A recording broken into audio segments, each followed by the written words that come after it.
જય શ્રી કૃષ્ણ, જય માતાજી, હર હર મહાદેવ. શ્રાવણ મહિનામાં આવતો વીરપસલીના તહેવાર વિશે આપણે આજે જાણશું. વીરપસલી વ્રત 2025. શ્રાવણ માસના કોઈ પણ રવિવારથી આ વ્રત કરી શકાય અને બીજા રવિવારે તેની પૂર્ણાહુતિ થાય છે. ભાઈના કલ્યાણ માટે, તેના દીર્ઘાયુ માટે બહેનો આ વ્રત કરે છે. ભાઈ તેને યથાશક્તિ ભેટ આપે છે અને તેના આશીર્વાદ મેળવે છે. જો કોઈ બહેનને સગો ભાઈ ન હોય તો જેને પોતાનો ધર્મભાઈ માન્યો હોય તેના માટે પણ આ વ્રત કરી શકાય છે. કોઈ એક ગામમાં કણબી રહેતો હતો. તેને વસ્તારમાં 7 દીકરા અને 1 દીકરી હતી. એ 7 ભાઈઓ અને બેન પરણેલા હતા. બેનના સાસરિયામાં કંકાસ થવાથી તે પોતાના નસીબનો વાંક કાઢતી પિયરમાં ભાઈઓ સાથે રહેતી હતી. 7 ભાઈઓમાંથી સૌથી નાનો ભાઈ ખૂબ ભલો હતો, જ્યારે બાકીના 6 ભાઈઓ કપટી અને ધૂર્ત હતા. આથી તેઓ જુદા જુદા રહેતા હતા. નાના ભાઈ સાથે ડોશીમાં રહેતા હતા. બેન પણ તેની સાથે રહેતી હતી. ગામમાં તેણે એક નાની દુકાન કરી હતી. આથી માંડ એ લોકોનું પૂરું થતું હતું. જ્યારે મોટા ભાઈઓ છળકપટ કરી ખૂબ પૈસા બનાવીને બેસી ગયા હતા. નાનો ભાઈ જેમ તેમ પોતાનું ગાડું ગભરાવે જતો હતો. આથી બેનને થયું કે લાવ હું કંઈ કામ કરીને નાના ભાઈને મદદ કરું. તે કામ માંગવા મોટા ભાઈઓ પાસે ગઈ. ત્યારે અભિમાનથી છકી ગયેલી તેની ભાભીઓએ કહ્યું, નરંદબા, તમારાથી થાય તો ઢોર ચારવાનું કામ કરો.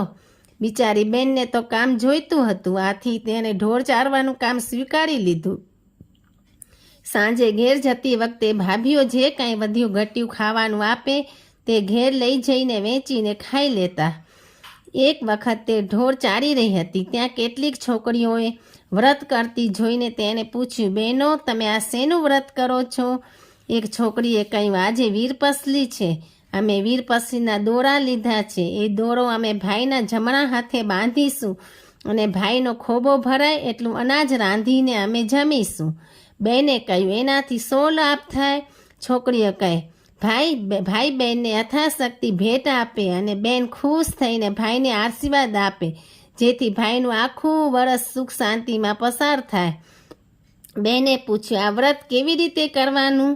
છોકરીએ કહ્યું, આ વ્રતમાં દોરાની 8 શેરો લઈ તેની 8 ગાંઠો વાળવાની અને 8 દિવસ રોજ સવાર સાંજ દોરાને ધૂપ દેવાનો. એ પછી જ જમી શકાય. 8 દિવસ પૂરા થાય એટલે દોરો પીપળે બાંધી દેવાનો.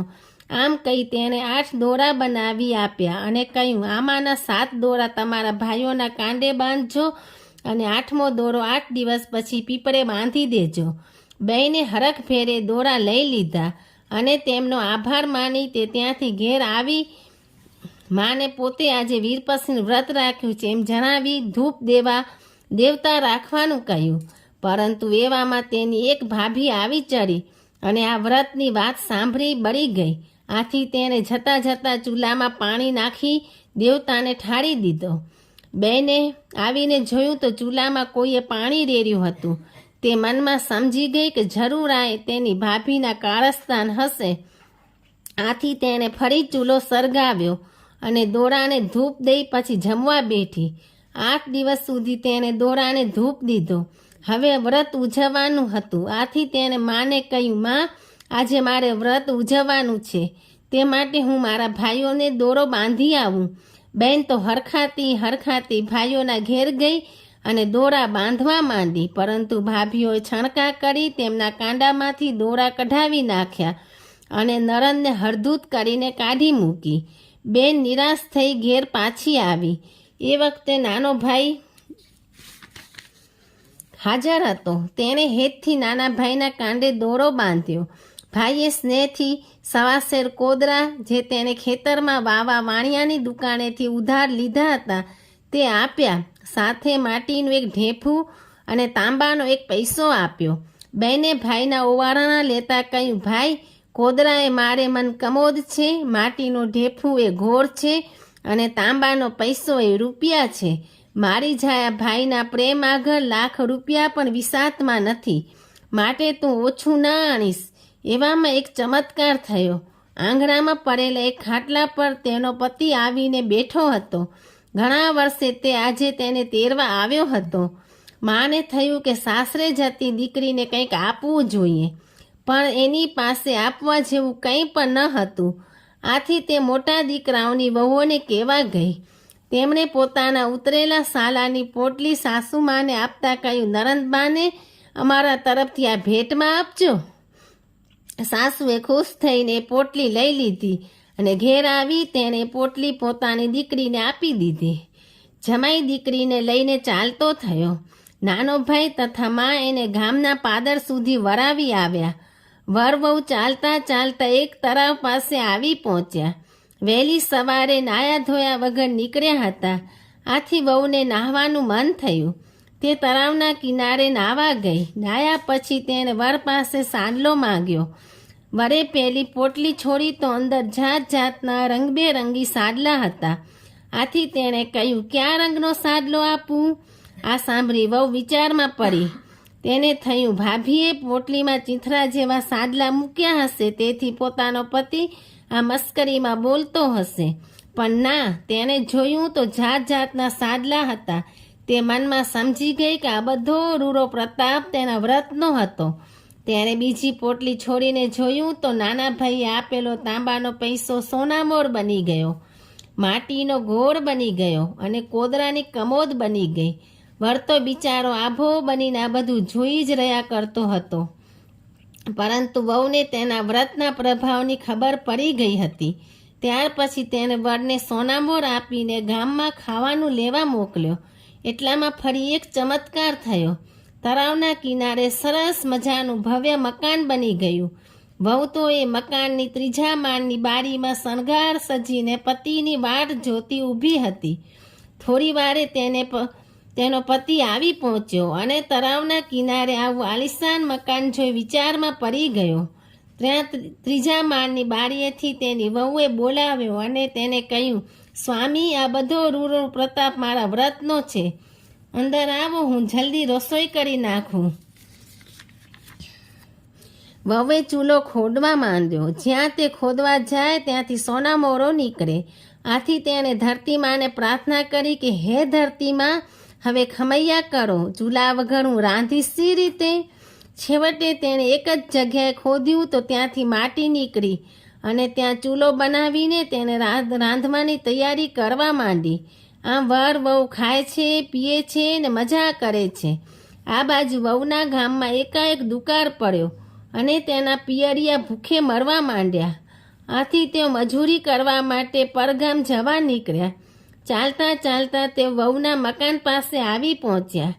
ત્યાં એક બાગ તૈયાર થતો હતો. એટલે એમને આશા બંધાઈ કે અહીં જરૂર કામ મળી રહેશે, રોટલો મળી રહેશે. ત્રીજા માળે ઊભેલી વહુએ આ લોકોને ઓળખી કાઢ્યા.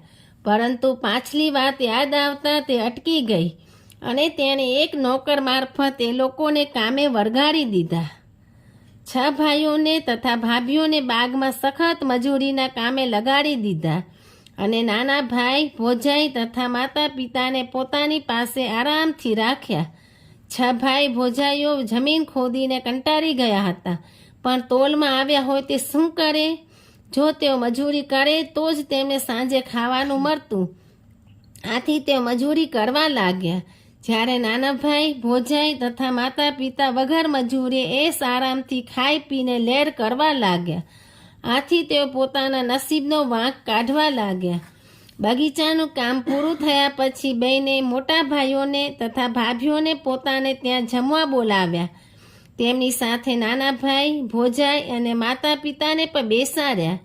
બેને મોટા ભાઈઓની થાળીમાં સોનાના લાડુ પીરસ્યા અને ભાભીઓની થાળીમાં ચાંદીના લાડવા પીરસ્યા તથા વાટકામાં ખારી રાબ પીરસી. જ્યારે માતા પિતા અને નાના ભાઈ ભાભીની થાળીઓમાં ચૂરમાના લાડુ અને દાળ શાક ફરસાણ પીરસ્યા.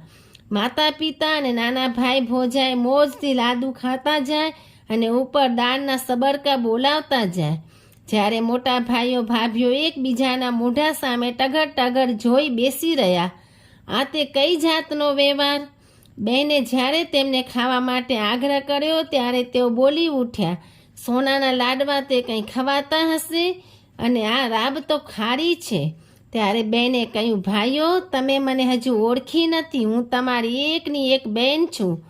જ્યારે તમારી પાસે ધન હતું ત્યારે હું તમને ખારી રાબ જેવી લાગતી હતી. એ વખતે તમને બેન જીવે છે કે મરે છે એ જોવાની પણ ફુરસદ નહોતી. આ સાંભળી 6 ભાઈઓ ચમકી ગયા. તેમણે બેનને ઓળખી કાઢી અને નીચું જોઈ ગયા. 6 ભાભીઓ પણ નરનને ઓળખી ગઈ અને છોભીલી પડી ચૂપચાપ બેસી રહી. ત્યારબાદ બેને તેમને બધી માંડીને વાત કરી. નાના ભાઈએ હેતથી આપેલી વસ્તુઓ પોતાના વ્રતના પ્રતાપે અખૂટ બની ગઈ તથા વીરપસલી વ્રતના પ્રતાપે તે ખૂબ સુખી બની ગઈ. એ વાત તેણે ભાઈઓને કઈ સંભળાવી. 6 ભાઈઓ અને ભાભીઓએ બેનની માફી માંગી. બેન પણ તેમને માફ કરી આપ્યા અને પોતાની પાસે રાખી લીધા. તેઓ હવે સંપીને રહેવા લાગ્યા. વીરપસલી વ્રત જેમ બેનને ફળ્યું તેમ વ્રત કરનાર તથા કથા સાંભળનાર વાંચનાર સૌ કોઈને ફળજો. હર હર મહાદેવ. ઓમ નમઃ શિવાય, ઓમ નમઃ શિવાય, ઓમ નમઃ શિવાય.